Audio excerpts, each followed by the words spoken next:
The following is a presentation of WEDU, Tampa, St. Petersburg, Sarasota. Florida, Choosing the Future is a production of Fred Friendly Seminars at the Columbia University Graduate School of Journalism in association with WEDU. This program was made possible by the Florida Humanities Council. We come from all over, and we become one state, where we share in the history and become part of the culture that is Florida. The Florida Humanities Council, bringing Floridians together by sharing the stories of our state. And by the National Endowment for the Humanities. With production assistance by the Reuben Askew Institute on Politics and Society. We have to be concerned because the brightest young people are leaving Florida. Tourism will continue to be critical to the state.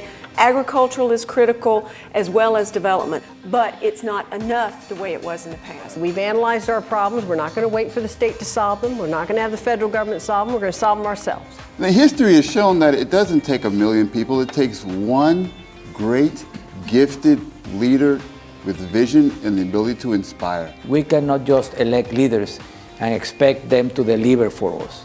This is something that we all need to do in common. I believe that fundamental to the problems and the opportunities that we've been talking about is a renewal of citizenship in Florida. Is that so foreign to us that we are so divided, we're so polarized, there are so many different Floridas that we can't even conceive of ourselves as a single state. The stories are hypothetical. The dilemmas are real. No speechwriters, no rehearsals. Floridians with power and influence are put to the test and share their vision of Florida, choosing the future. I want to take you into another world. This is the world of Utopia County. It's a little bit in the future. The recession has lifted. We've just had a selection for chair of the county commission. And Pam, you're the new county commission. Senator, you're the outgoing county commissioner. Pam, first, congratulations. The commission has chosen very wisely Thank to have you you as its leader. Pam, there are going to be a lot of good days in your new job, and there are going to be some bad days. Let me tell you about one of those bad days. I was sitting in my office and I got a phone call to start looking at the television, and what was there? All this oil was spewing up from the bottom of the Gulf of Mexico, and where was it headed? To Utopia County. Mm-hmm. We became aware of the fact that since tourism was our principal economy, that we were going to face some serious economic shocks as well as environmental. That's the kind of dark days that you're going to have from time to time in your position. Well, no wonder he's leaving office. We also learned how fragile our economy was, that we were so dependent on this one sector of tourism that even the threat of it becoming less desirable caused an economic collapse in our community, which is going to have a long-term reverberating effect. So I'm leaving you with lots of unpleasant... So let's move along. I want you to meet two people. Helen Seif. 15 years ago, you got married in Venezuela. Since then, you've gone to school, got a couple of degrees, started careers, had 3 children, and a house in New Jersey. But the recession took both your jobs. So you have decided to come to Florida. You have a cousin bringing in beverages from Latin America. So you're out shopping for a home. And lo and behold, you're looking at this house that you think is it. And you notice that next door there's a family. They look to be about your age. 3 children. They're carrying boxes of books. They're putting the books in the car. So you go over to meet them. What do you think they say to you? Well, if it's the house next door and they're moving out, they've probably had to, either they've lost their jobs too, and they need to get going. And that means the economy's not really good. And why did you bring us here? I think that, I'm wondering if there's any way we can get out of the contract. And I'm wondering if this realtor that we bought this place from really gave us a song. What do you think this couple, the children, are going to say to you as you go talk to them?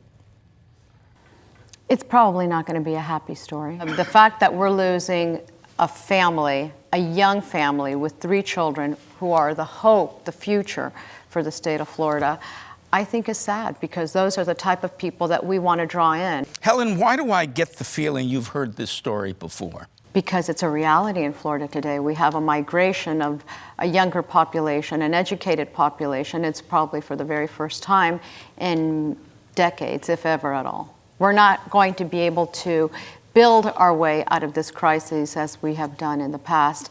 And there are other states who are doing a better job at attracting the youngest, the better, and the brightest that we have. What's your take on it, Saif? I think the challenge here is thinking about the whole ecosystem that families need to support themselves. The quality of life associated with the schools that are going to be there, the quality of life that would exist for the health care that's existing within the community. And the truth is that we're not willing to have any sort of sense of shared sacrifice to enable resources so that when people do fall upon hard times like this situation that this family that we're talking about has fallen upon, that there actually is something. Phil, have you heard this story before? I've heard the story before. We have to be concerned because the brightest young people are leaving Florida. And Lucy, this happens to be a family you know. What have they said to you? Well, they've said that one of the reasons they're leaving is that government is so corrupt locally.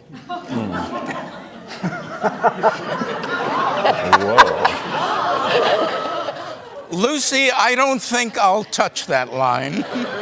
What do people say to you? People you know Who are leaving? Leave the state.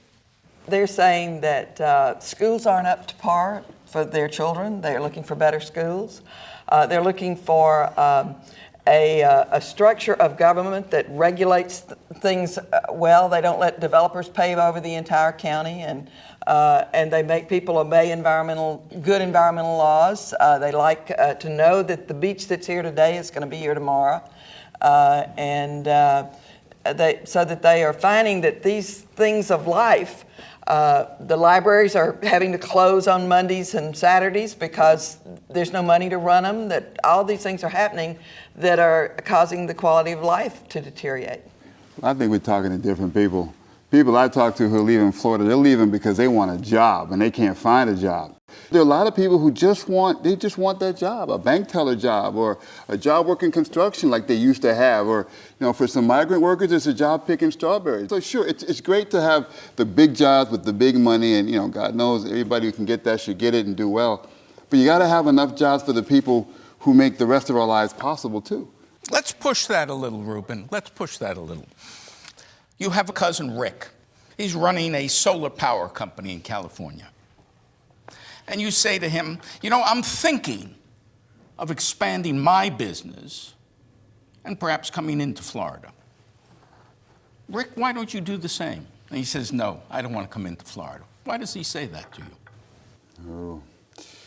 Because he's not sure he can find an educated workforce. He's not sure that he can find the property with all the facilities that he wants.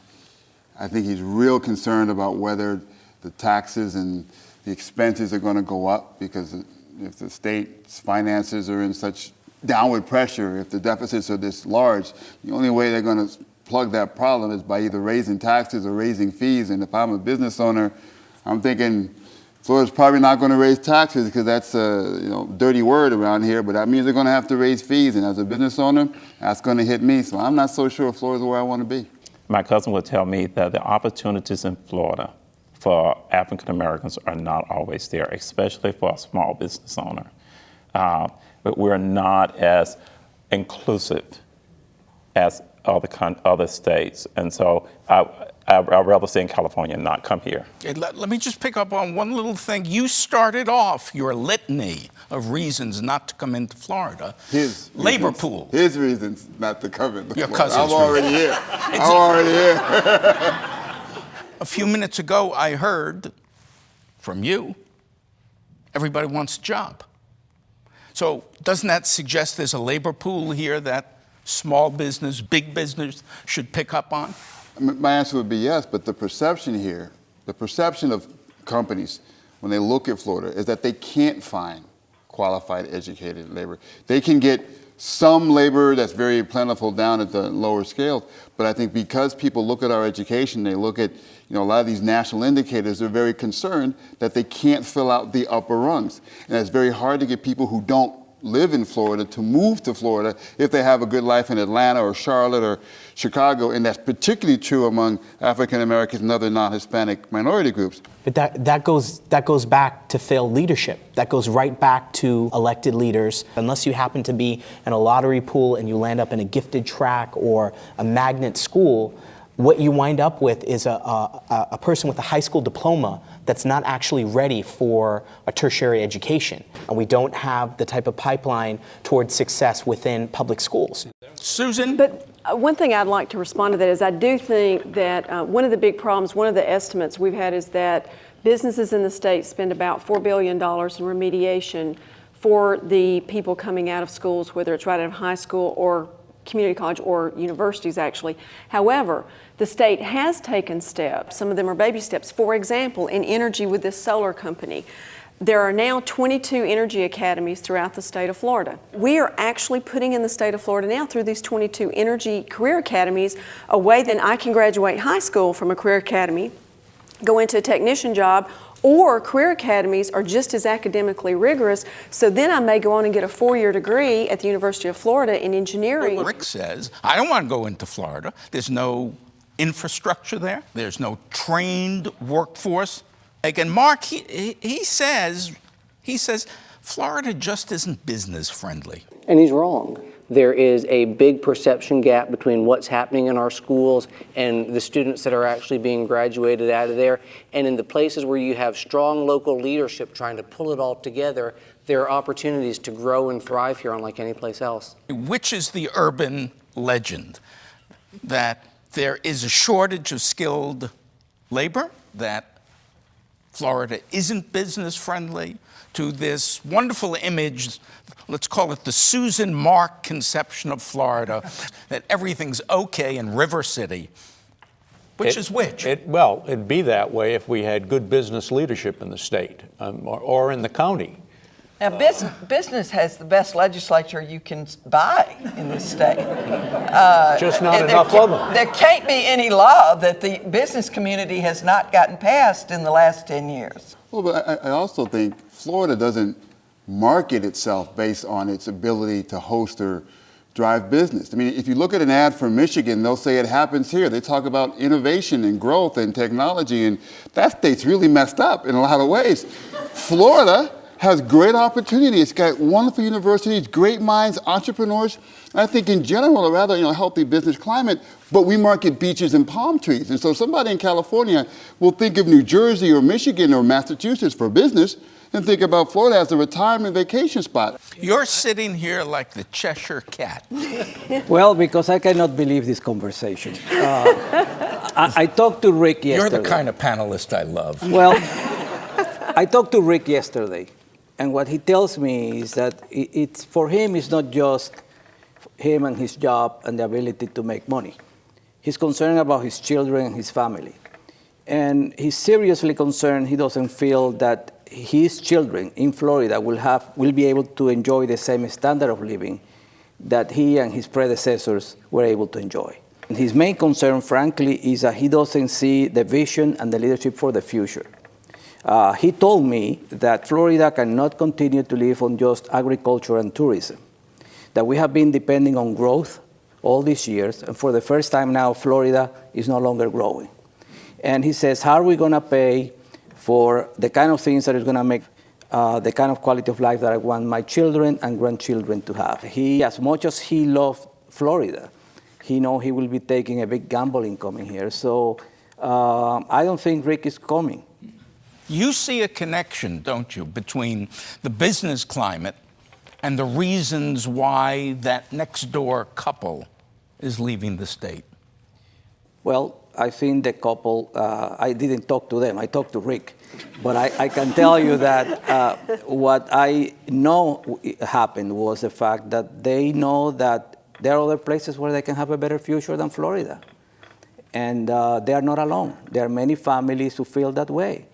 And frankly, one of the problems that we have is a state like Florida will depend on having a well-educated workforce for the future. And in Florida, we're disinvesting in education. We're investing more in prisons by far. We have double the amount of dollars that we invest in prisons since 1987 than we have invested in education. John?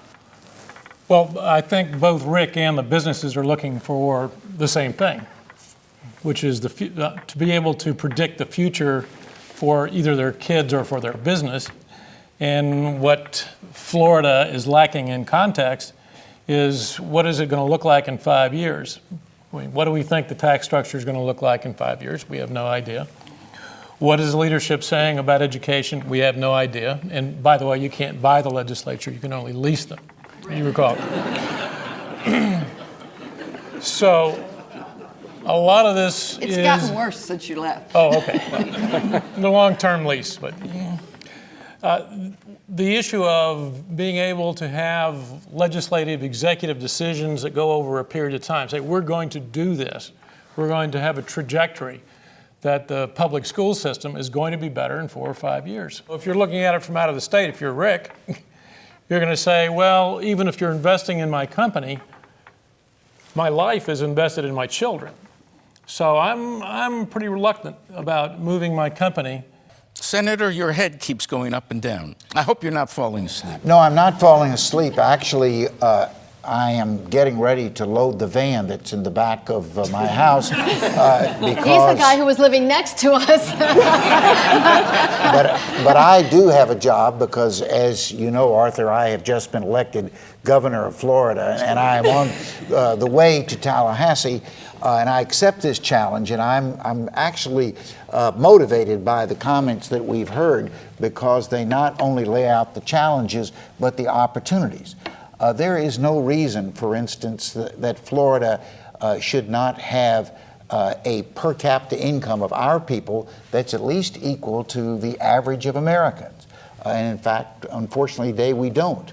There is no big community in America which has been less affected by the Industrial Revolution than has Florida, and I intend to carry our state into that new era. And I've got the ideas to do so. You never stop running, do you? Bless. Okay, a couple of months go by. You have indeed moved into that charming little house. You're both working, and you get a call from somebody you know from the beverage business. We'll call him Artie. Artie, good old Artie. And he says, you two free tonight? I want you to come to a town meeting. You know, your teenager can take care of the 2 little ones, so will you come? Absolutely. Good. You get there, and there's Artie, smiling away, and he says, I'd like you to meet another couple. It's Lucy and David. They met 50 years ago, forgive me. It's probably been that. Maybe longer. At a high school dance in Cincinnati. You fell in love. You got married. You both had careers. And now you're retired. And you're here. So why don't you meet Saif and Helen? Hi. Hi, how are you? Nice to meet you. Nice to meet Good to meet you. All right, let me tell you why I asked the 4 of you to come to this town meeting. There's been a referendum proposed by the county chair that a so-called growing up fund be established. It's all supposedly to go to education, and it's to be put together by increasing the sales tax. Why don't we have a lottery and devote the money to education? Why didn't you stay in Cincinnati? Because I wanted to come help this poor state. Pam, why don't you make your speech to the assembled crowd? I would. Well, you know, I took office after you went on to bigger and better things. How he managed to be elected governor, I still don't know. But I took a look at the county finances, and indeed our tax base is decreasing. And I think the real key for us to grow our county and to make a better life is for us to make some sensible, methodical investments. And so we've made a list of the investments that we need to make. We need to invest in rail. We need to invest in sidewalks. We need to invest in education. So we've prioritized these issues. And by polling people and talking to people like the four of you, we've come to the conclusion that education is at the top of the list. Mm-hmm. So we've put together a community group, a consensus group. They have figured out how the money will be spent. The focus will be on the elementary level, and we're going to have tutoring, mentoring, we're going to have smaller class sizes, we're going to have the best and the brightest teachers, and we have a dollar amount that the penny will raise that will go into a designated trust fund, and we are going to have the best education in the system in the entire state. Well, sign us up. We're in. Wait a second. We're ready. Wait a second. No, we're not. You four. We're not. You four. No, we're not. You're not going Wait. Look, I asked you to come here to this meeting because I know how damn persuasive this woman can be. And I need the four of you to oppose this referendum. This state has managed to build the most beautiful lifestyle. It's got the greatest weather. It's cheap. Fantastic real estate. We've done it for 70 years. Are you retired? We have to. Are you retired? I'm talking.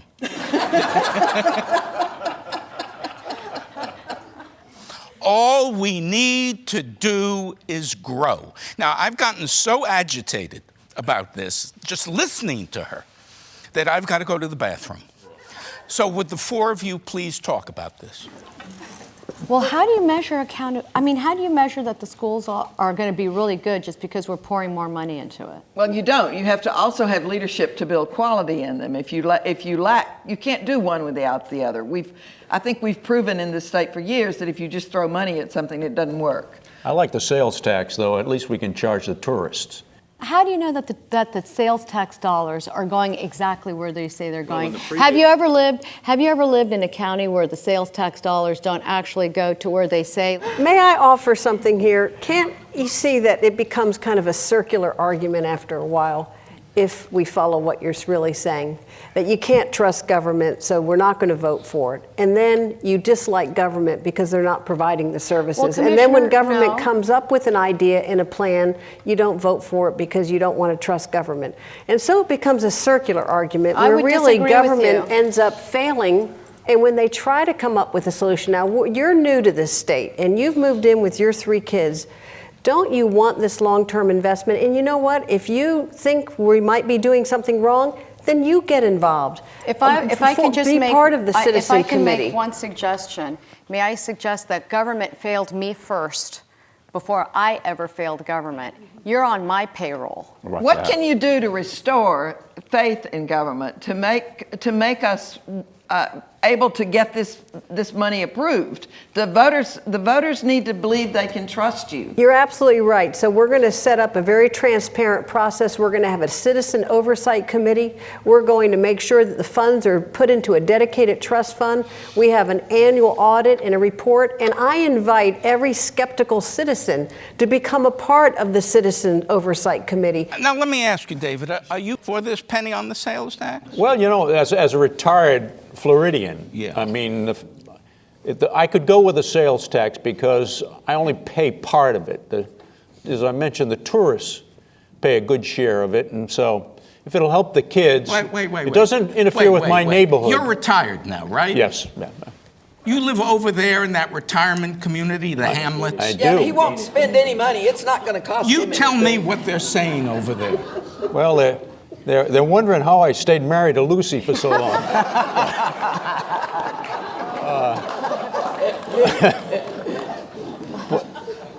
But the community is excellent. We need educated people to take care of us in our dotage. Forgive me, but I doubt that you're going to have any more school-age children. I hope not. You're probably. Can I ask you something? What's in it for you, Dave? Well, I can't tell Lucy everything, but yes, well, what's in it for me is that we need people who can take care of us in our old age, people who have skills. And education is essential for them to acquire those skills. Now, Steve, am I right, me as Artie? Can we grow ourselves out of our problems the way we've done it for 70 years? Not the way we've done it for 70 years. Why? Florida developed itself as a low-cost, low-services state. It attracted a certain kind of citizen, not across the board, but in many ways, and that no longer is the equation for a sustainable Florida. Now, to say you can't grow your way, that's going too far. Of course you want to grow. You want to grow with good jobs. You want to grow with good young families. You want to engage our older citizens to actually care about the younger citizens. My point is it's an expectation question. What do we expect Florida to be? Do we expect it will be as it has been, or will it be something different? We need a great education system in this state. There's no question about that. But it was real estate. It was construction. It was tourism that made the economic engine here grow, and it was immigration. It was never education, ever. Now, if we're going to say now, we're going to build a new economy based on new industries, and for that we need a newly educated population. Now education moves to the fore. Your point about what worked for 70 years, define what working means. I mean, we have not worked perfectly for 70 years. Just selling houses is not enough, and it's very clear that we're not going to grow fast enough to make up for the economy we've built. We're now 17, 18 million people. It's not, you can't add the population and But John, cover I your sort problems. of heard Reuben say, and please let me put words in your mouth. I sort of heard him say, this would require a complete transformation from the past to a knowledge-based.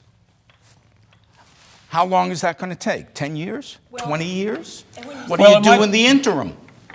Well, you make a decision to change. And in the 20-year interval, everybody starves. No. Look what we're trying to do in Utopia County.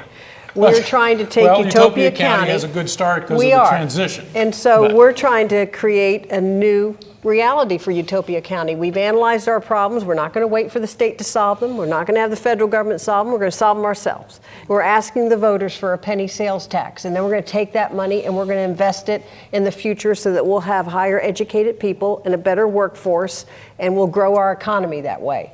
You know, all of this is actually linked. You said earlier about our per capita income being, it's around 91, 92% of the national.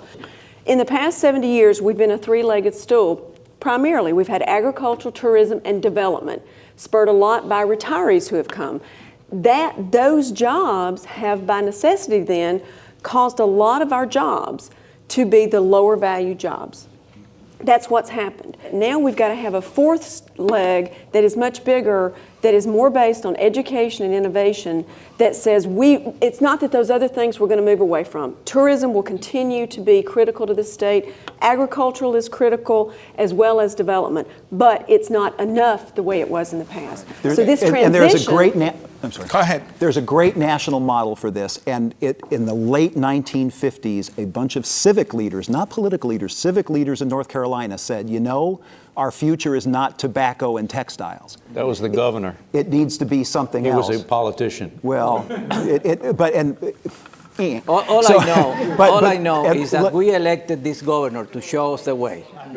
And we're still waiting to hear how he's going to take us to the level that Florida should be. Yeah, I believe that we need to learn the lessons from places like North Carolina, what has worked.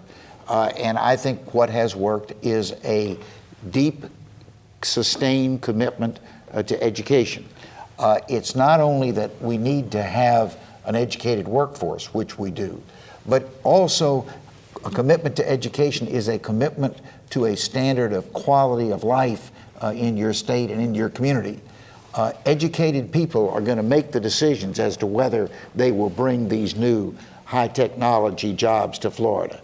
They are looking for places where they want to live, where they think they can attract the people that will make their businesses successful. Now let me point out. And the beginning point of doing that, Lucy, and you've always been one impolite and interrupting person, is to build that strong educational foundation and personality too. We actually do want to trust our leadership, but we actually also do feel like our leadership either doesn't feel that we're mature enough to handle the facts, or that we won't accept the political decisions and deceive us time and time again. Yeah, and I think part of the problem too is, as Floridians, we feel like we are spending more and more on government, things are getting more and more expensive, and we're getting less and less out of the government. But you got to remember, Mark, why we came here in the first place. It's cheap. They offered us cheap property, access to the beach, low taxes, and sunshine. And so we came here and we had all of that, and now they're asking us to pay for it. I mean, that's pretty nervy. Let me ask our new governor, who pointed to North Carolina, which has an income tax and a 7% sales tax. How do we bridge the gap between the money we have available for education and all of these other nice things to match them? Well, for one thing, I think we have to be honest with people. Lucy, you referred earlier to the fact that we voted for a lottery with the statement that the money was going to be used to add to the quality of education, and what it became was a substitute for the money that was already being spent on education. People reacted with a sense that you can't trust government. Citizens don't have to succumb to the statement, you can't fight City Hall. You can, and you can win. I believe that fundamental to the problems and the opportunities that we've been talking about is a renewal of citizenship in Florida, where people will accept the personal responsibility for what's happening in their community. I hate to say it, but I agree with the governor. All right, time has passed. You've moved your business into Florida. You've expanded. I'm Artie again. I found I had a yen for politics. So I'm now a state representative here in Florida. We have many like you. I'll take that as a compliment. Don't. Now, the outgoing governor had a deal put together. It was to create, here in Florida, an international institute on trade and commerce. World class. Obviously, it would have MBA education. It would have education that would allow Floridians to get real experience in Latin America and Asia and Africa. We would have PhD programs. There'd be a startup incubator to create businesses. What do you think, Eduardo? I like it. You like it. Really Susan? do. I like it. Mm-hmm. Actually, I had proposed it. In any event, you're the advisory board. Now, here am I. I'm Artie. I've become a member of the state legislature, and I'm here to talk to the four of you. The existing notion is to locate this institution at one of the universities here in Florida. Here's the problem. There's nothing in it for my people. So I'm here to say to you four that you should advise the governor that, okay, establish some international institute, but then create a series of affiliated institutes that would be located throughout the state so that everybody in Florida and all the communities in Florida can benefit from it directly. And quite frankly, that's more likely to get some of my colleagues to vote for it than against it. What do you think, Susan? I think there is not a problem with ensuring that there's opportunity equally around the state, but you cannot split the money so that each region decides independently what they want to do with it. Or I think it gets so watered down that it's not effective. One of the things that hurts us in the state is that we splinter too much of our money anyway. For example, and I don't have the numbers exactly correct, but even in a down economy, with the state's GDP last year around $750 billion, $180 to $200 billion is directly related to international trade or foreign direct investment. It is a critical part of the economy for the entire state, first of all. So we have to start by saying, even if you have the center in Miami, that's fine, but there's still an economic impact around the state, and we have to do a better job of explaining how we all benefit, even if that money doesn't go to 67 different counties. And we don't do a good job of that. All of those dollars that are coming in for international trade, that money that goes to Tallahassee helps fund the services that you and your citizens are going to benefit from. She's absolutely right. If this is successful, it will expand commerce and trade in Florida. It will bring new resources, will increase revenues, and every sector of Florida is going to benefit, every county. And your district will be one of those. And there's value for all of Florida in having us be known as world-class at something, and it provides you the opportunity to go to your county commission chair and say, let's create the business climate here to steal the businesses that are going to be created at this University Institute downstate. You know, I just walked down the hall and heard this conversation, so I just had to jump in. If you want to put a little bit of state money in to kick this off, that's fine. But the way these things are done is with endowment money, which is private money.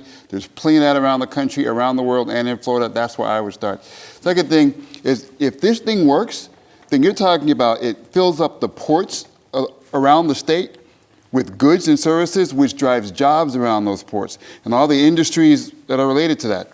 It's an education play. It makes good sense. If you're going to have a world-class international trade institute in a state where you have a school called Florida International University, I don't know how you'd put it anyplace else, but I think this is something that Florida needs to do, and I can't imagine why it hasn't happened yet. You're an alum of FIU, aren't you? Indeed I am. I was walking down. Just in the spirit of full disclosure. That's all. I was walking down the hall with Ruben, and I have a question for Susan. I want to believe that what benefits this one centralized project will disperse all of the benefits to the 67 counties. But is that really our history? Is that what really happens with successful projects in Florida? You said, Susan, we don't explain the success well, but is it as successful as you think it is? I will give you a few real-life examples from the state of Florida, and I'm in Northwest Florida, so international trade is not well known for us as it is for Miami or for Orlando or for Tampa, for example. But I will tell you that we are benefiting from some of the work Enterprise Florida has done with the trade missions, where they get business people from around the entire state to go. I myself went to Central America, to several of the countries, to Colombia, with Governor Bush at the time, and when we went, there were people from every part of the state. They set up interviews, and now there is trade in Pensacola, Florida, as a result of that mission. We don't do enough of that. And I can tell you that international trade up in Northwest Florida is better today than it's ever been because of some statewide efforts that have gone on. Can I ask a question now? Yes. I'm liking it, but I'm a little skeptical because I'm thinking about the urban kids. And we say everybody's going to benefit, but guess what? Urban America never benefits. So how can I ensure if we do something like this, that some of the kids from urban America is allowed to do this and not bring people from out of the state to be educated and not the kids in Florida? That's my question there. I actually believe that business needs to get more involved in the education, not that we're doing it for altruistic reasons, but we need to see it as an investment. For example, My company sponsors 3 career academies. We don't take that money out of our charitable foundation. We take it out of operations because the fact is those are the people we hope will come to work for us or will grow the communities that will get stronger, that will help our business. The idea of a rising tide actually floats all boats. I think Susan should be governor. I think it's fascinating we're even having this debate. What it seems to be is this notion of Florida is unclear. Or more importantly, this notion of what a Floridian is unclear. And I just in listening to it, I was thinking was it Garibaldi who said, we've created Italy, now we have to create Italians? Maybe that's at the bottom line here. Why are we even debating having a world-class education center that would do all of the things that you're concerned about here? Is that so foreign to us that we are so divided, we're so polarized, there are so many different Floridas that we can't even conceive of ourselves as a single state? Well, as soon as you start talking about where you locate it, you have a political problem. And how there's many medical history, isn't there? Of course there's history. How many medical schools are there? How many law schools are there? On and on and on. And by the way, this is a matter of scale. When you were talking about this, I'm thinking, you could do that with private investment and a little leadership for less than a cost overrun for 0.5% of a school district. I mean, that's not a lot of money if you have leadership. But to persuade the state legislature to do it, you need executive leadership, you need legislative leadership, and you need maybe the political and community system to be able to say, just because it benefits something outside of your district doesn't mean it's not a good thing. If we can get you as a member of the legislature who is term limited to think past your term, then maybe we can get you to vote for it. Now, you mentioned term limits. What do term limits have to say about that? Well, in my opinion, you give people a short time frame and it's hard for them to envision the future. If you have someone who is 4 years in, or 5 years in, they only have a 3-year horizon to do stuff. And anything that is a plan for this economic development center won't even be built by the time they're gone, or by the time they're running for the next office. So they need something immediate. And it either has to be a tax cut, a civic center, something that they can point to say that I did.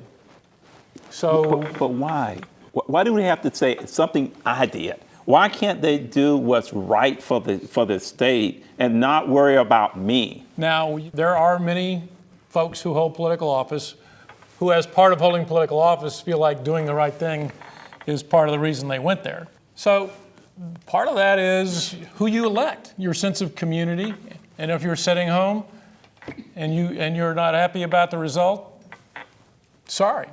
And there are structural issues. I mean, the structural issue to me of term limits is it builds in short vision. It builds in a myopic approach to the future, and it tends to reward it. And you make the same mistakes that the guy before you made because you don't know anything about the history of the institution. But I don't see why we have to look at it as an either-or proposition. 8 is not enough, which is what our current term limits are. But what if we said, well, how about 16? What if you expand it so that you actually give the legislature the opportunity to mature and to be able to view something in a meaningful way, to look at this wonderful, noble educational project, and for the legislature, the legislator, if he or she is able to be reelected, to be able to see a project through and to actually be thoroughly accountable and to be able to be a part of the process and maybe even mentor younger legislators as they start in the process, which is something we used to have. What about a nonpartisan commission to district or state that looks at the collective Florida, not the individual Florida, the isolated Florida that separates me from Reuben, for example? Maybe we could get it on the ballot. Yeah, we could get it on the fact, ballot. Maybe we could not approve only might, we actually will have that opportunity to vote for two constitutional amendments that have as their goal to take some of the partisanship out of the drawing of these boundaries. In Florida today, the boundaries are drawn, as someone has said so precisely, that if the wife is a Republican and the husband is a Democrat, the district line runs down the middle of their bedroom.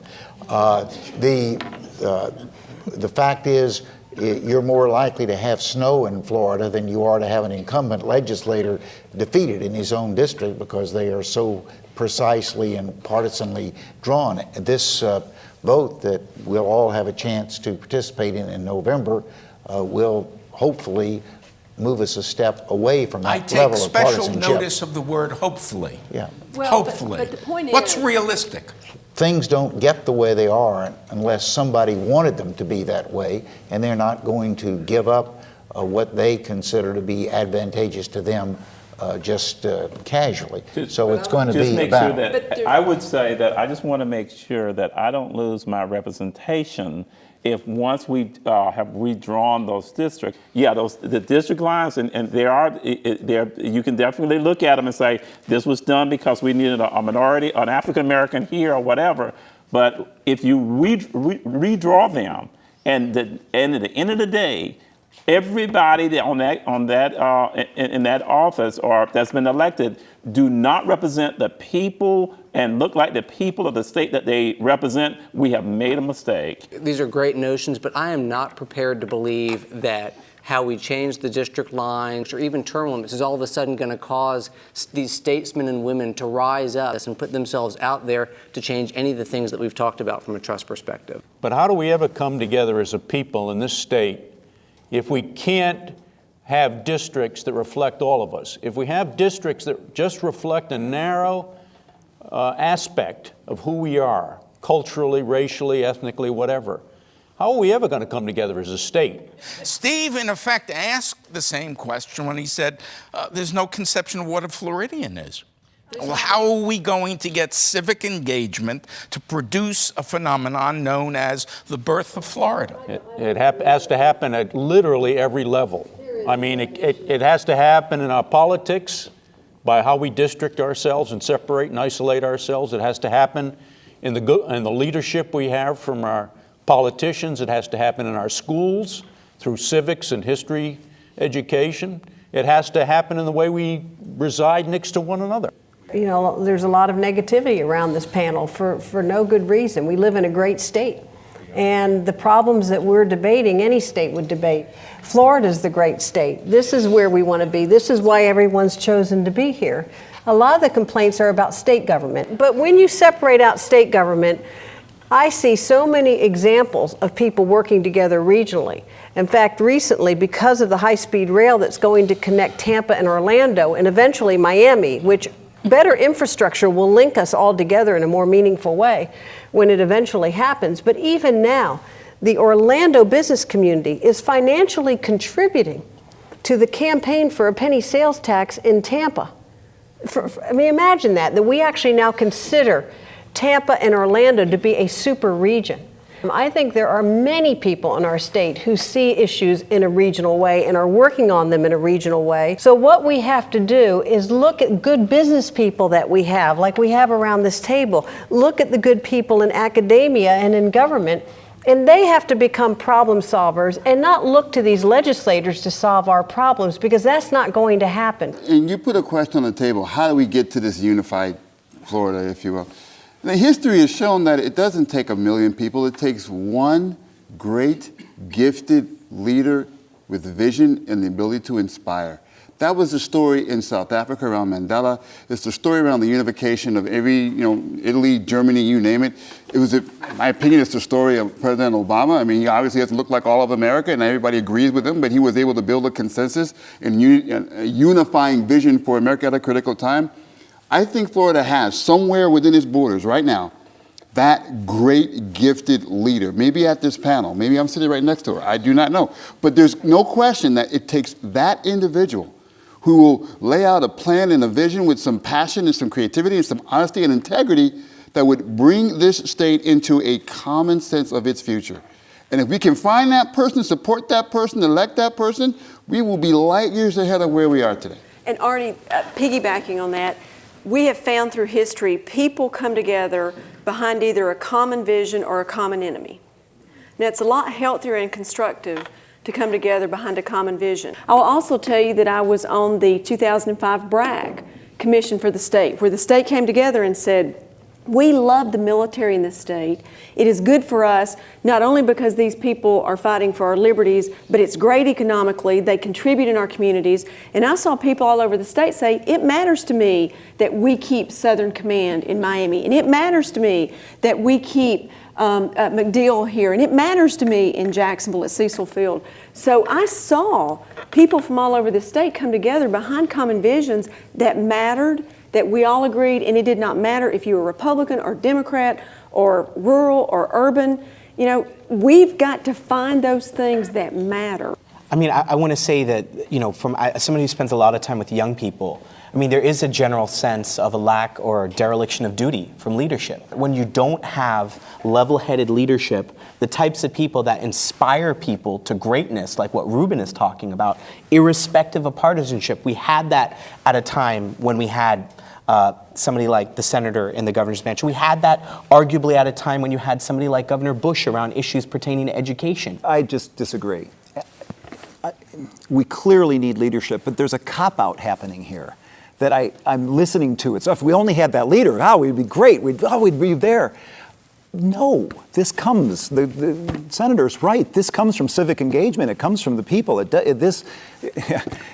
And by the way, we have some magnificent leaders in this state, but I see them in a lot of city councils and county commissions in a lot of places where it's very transparent. So my theory would be, let's not wait for the leader. Let's not hope that happens. Let's build this the way that Well, but you're right, and it's what we call leadership. There's a tendency to be very glib with the word leadership, as if we're always talking about the executive. But we have leaderships who organize our communities, who are in our churches, in our schools. PTAs have and show great leadership. And Pam, it's not that we're down on Florida. To the contrary, I think this is a good thing. We refuse to settle, and we're actually talking about the issues that people at the kitchen table are talking about. And that's the first thing you have to do before you can sit down and say, what are our common goals? And once we agree to what the common goals are, we're not going to agree on all the common solutions, but it's the first step to building consensus. And I agree with you, and I really think that Florida is changing, and that Floridians, I'm proud to be a Floridian. I mean, I've had opportunities to leave, and I refuse to leave Florida. But I think Floridians have to become more inclusive.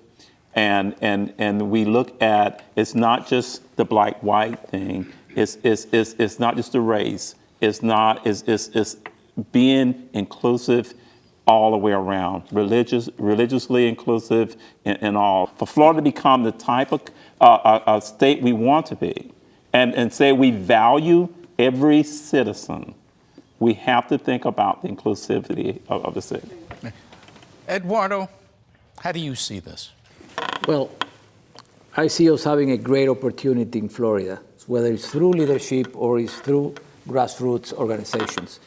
I totally believe with my friend over there that we need to have people having a better sense of civic engagement. We cannot just elect leaders and expect them to deliver for us. This is something that we all need to do in common, but it can be done.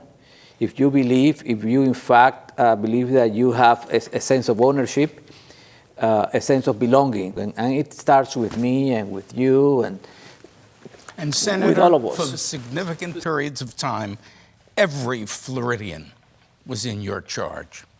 How do you see this? Well, I share the optimism that has been expressed here. Florida will soon celebrate its 500th anniversary. March of 1513, Ponce de Leon stepped ashore and became the first European to populate North America. That spirit that brought him here, which was a spirit of finding a new beginning, is that spirit that has been the heartbeat of Florida throughout its history, and it still beats strongly. The very fact that we've had this session here today, and that we are talking about choosing the future of Florida, that we have that opportunity to decide what kind of Florida we want, I think is a strong statement of our legitimate optimism about our future. My thanks to you, my thanks to everyone on the panel for this discussion.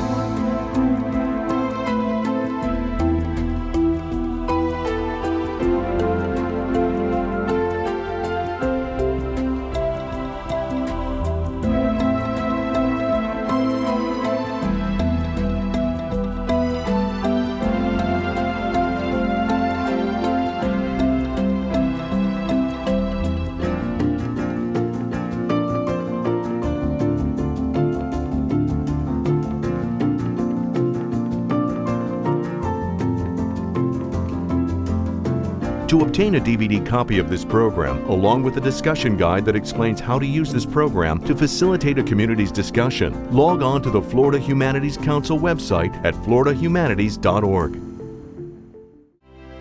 This program was made possible by the Florida Humanities Council.